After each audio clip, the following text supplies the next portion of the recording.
ಓಂ ಶ್ರೀ ಗುರುಭ್ಯೋ ನಮಃ. ಫ್ರೆಂಡ್ಸ್, ಎಲ್ಲರಿಗೂ ನಮಸ್ಕಾರ. ವಸಂತ ಪಂಚಮಿ ವಿಶೇಷ. ನಾಳೆ ವಸಂತ ಪಂಚಮಿ. ಜ್ಞಾನಕ್ಕೆ ಅಧಿಪತಿಯಾದ ಸರಸ್ವತಿ ದೇವಿಯ ಅತ್ಯಂತ ಪವಿತ್ರ ದಿನ. ಈ ದಿನ ಮನೆಯಲ್ಲಿ ಸರಿಯಾದ ನಿಯಮಗಳನ್ನು ಪಾಲಿಸಿದರೆ ನಿಮ್ಮ ಮಕ್ಕಳ ಆಯುಷ್ಯ, ಜ್ಞಾನ, ಬುದ್ಧಿ ಮತ್ತು ಭವಿಷ್ಯ ಅದ್ಭುತವಾಗಿ ಬೆಳೆಯುತ್ತೆ ಅಂತ ಶಾಸ್ತ್ರಗಳು ಹೇಳುತ್ತೆ. ಈ ವಿಡಿಯೋ ನಿಮ್ಮ ಕಣ್ಣಿಗೆ ಬಿದ್ದಿದೆ ಸರಸ್ವತಿ ದೇವಿಯ ಅನುಗ್ರಹ ಅಂತ ಭಾವಿಸಿ ದಯವಿಟ್ಟು ಕೊನೆಯವರೆಗೂ ಸ್ಕಿಪ್ ಮಾಡದೆ ನೋಡಿ. ವಿಡಿಯೋ ಆರಂಭಿಸುವ ಮೊದಲು ಒಂದು ಚಿಕ್ಕ ವಿನಂತಿ, ನಮ್ಮ ಚಾನಲ್ಗೆ ಸಬ್ಸ್ಕ್ರೈಬ್ ಮಾಡಿ, ವಿಡಿಯೋಗೆ ಲೈಕ್ ಮಾಡಿ ಮತ್ತು ಕಮೆಂಟ್ ಬಾಕ್ಸ್ನಲ್ಲಿ ಓಂ ಸರಸ್ವತಿ ದೇವೈ ನಮಃ ಅಂತ ಬರೆಯೋದನ್ನು ಮರಿಬೇಡಿ. ವಸಂತ ಪಂಚಮಿ ದಿನ ಬೆಳಿಗ್ಗೆ ಸೂರ್ಯೋದಯಕ್ಕೂ ಮೊದಲು ಎದ್ದು ಮನೆಯನ್ನೆಲ್ಲ ಸ್ವಚ್ಛಗೊಳಿಸಿ ಬಾಗಿಲು ಮುಂದೆ ಸುಂದರ ರಂಗೋಲಿ ಹಾಕಿ ಹಳದಿ ಹಾಗೂ ಕುಂಕುಮದಿಂದ ಅಲಂಕರಿಸಿ ತಾಯಿ, ತಂದೆಯರು ಹಾಗೂ ಮಕ್ಕಳು ತಲೆ ಸ್ನಾನ ಮಾಡಬೇಕು. ಮಕ್ಕಳ ಪುಸ್ತಕಗಳ ಮೇಲೆ ಗಂಧದಿಂದ ಓಂ ಅಂತ ಬರೆಯಿರಿ. ಕುಂಕುಮದ ಬಿಂದು ಇಡಿಸಿ. ಈ ದಿನ ಸರಸ್ವತಿ ದೇವಿಗೆ ವಿಶೇಷವಾಗಿ ಬಿಳಿ ಹೂಗಳಿಂದ ಪೂಜೆ ಮಾಡಬೇಕು. ಮಲ್ಲಿಗೆ, ಜಾಜಿ, ನಂದಿವರ್ಧನ, ಬಿಳಿ ಗುಲಾಬಿ ಹೂಗಳು ದೇವಿಗೆ ಅತ್ಯಂತ ಪ್ರಿಯ. ಮಕ್ಕಳ ಕೈಯಿಂದನೇ ದೀಪ ಹಚ್ಚಿಸೋದು ಬಹಳ ಶ್ರೇಷ್ಠ. ಇದರಿಂದ ಮಕ್ಕಳಲ್ಲಿರುವ ಅಜ್ಞಾನ, ಮಂಕು ಬುದ್ಧಿ ದೂರವಾಗಿ ಜ್ಞಾಪಕ ಶಕ್ತಿ ಹೆಚ್ಚುತ್ತೆ. ನೈವೇದ್ಯವಾಗಿ ಹಾಲು, ಪರಮಾನ್ನ, ಪಾಯಸ, ಪೊಂಗಲ್ ಅಥವಾ ಹಾಲಿನಿಂದ ತಯಾರಿಸಿದ ಸಿಹಿ ಪದಾರ್ಥಗಳನ್ನು ಅರ್ಪಿಸಬೇಕು. ಸ್ನಾನದ ನೀರಿಗೆ ಸ್ವಲ್ಪ ಅರಿಶಿನ ಅಥವಾ ನೆಲ್ಲಿಕಾಯಿ ತಯಾರಿಸಿದ ಸಿಹಿ ಪದಾರ್ಥಗಳನ್ನು ಅರ್ಪಿಸಬೇಕು. ಸ್ನಾನದ ನೀರಿಗೆ ಸ್ವಲ್ಪ ಅರಿಶಿನ ಅಥವಾ ನೆಲ್ಲಿಕಾಯಿ ಹಾಕಿ ಸ್ನಾನ ಮಾಡಿದರೆ ದರಿದ್ರ ದೂರವಾಗಿ ಹೊಸ ಉತ್ಸಾಹ ಉಂಟಾಗುತ್ತೆ. ವಿಶೇಷವಾಗಿ ಈ ದಿನ ಮನೆಯ ಮುಖ್ಯ ದ್ವಾರದ ಬಳಿ ಹಾಲು, ಅರಿಶಿನ, ಧನಿಯಾ ಪುಡಿ ಮತ್ತು ಸಕ್ಕರೆ ಮಿಶ್ರಿತ ನೀರನ್ನು ಚಿಮುಕಿಸಿದರೆ ಲಕ್ಷ್ಮೀದೇವಿಯ ಅನುಗ್ರಹ ಮನೆಗೆ ಪ್ರವೇಶಿಸುತ್ತೆ. ತುಳಸಿ ಮಠದ ಬಳಿ ಕೂಡ ಅದೇ ರೀತಿ ಅರ್ಪಿಸಬಹುದು.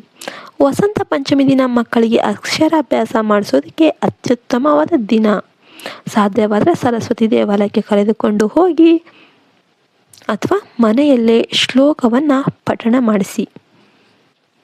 ಸರಸ್ವತಿ ನಮಸ್ತುಭ್ಯಂ ವರದೆ ಕಾಮರೂಪಿಣಿ ವಿದ್ಯಾರಂಭಂ ಕರಿಷ್ಯಾಮಿ ಸಿದ್ಧಿರ್ಭವತು ಮೇ ಸದಾ. ಈ ಶ್ಲೋಕವನ್ನು ಮಕ್ಕಳಿಂದ 3 ಬಾರಿ ಹೇಳಿಸಬೇಕು. ಈ ದಿನ ಮನೆಯಲ್ಲಿ ಅಡುಗೆ ವಿಷಯಕ್ಕೂ ವಿಶೇಷವಾದ ಮಹತ್ವವಿದೆ. ಮಾಡಬೇಕಾದ ಪಲ್ಯಗಳು ಯಾವ್ಯಾವೆಂದರೆ ಪಾಲಕ್ ಸೊಪ್ಪು, ಇದು ಜ್ಞಾನ, ಆರೋಗ್ಯ, ಜ್ಞಾಪಕ ಶಕ್ತಿಗೆ ಅತ್ಯುತ್ತಮ. ಕಾಲಿಫ್ಲವರು ಸರಸ್ವತಿ ದೇವಿಗೆ ಪ್ರಿಯವಾದ ಬಿಳಿ ಬಣ್ಣದ ತರಕಾರಿ. ಕ್ಯಾರೆಟ್ ಮೆದುಳಿನ ಚುರುಕು, ದೃಷ್ಟಿ ಹಾಗೂ ಸ್ಮರಣ ಶಕ್ತಿ ಹೆಚ್ಚಿಸುತ್ತೆ. ಮುನಗ ಸೊಪ್ಪು ರಕ್ತವರ್ಧಕ, ಬುದ್ಧಿ ಹಾಗೂ ದೈಹಿಕ ಶಕ್ತಿಗೆ ಬಹಳ ಉಪಯುಕ್ತ.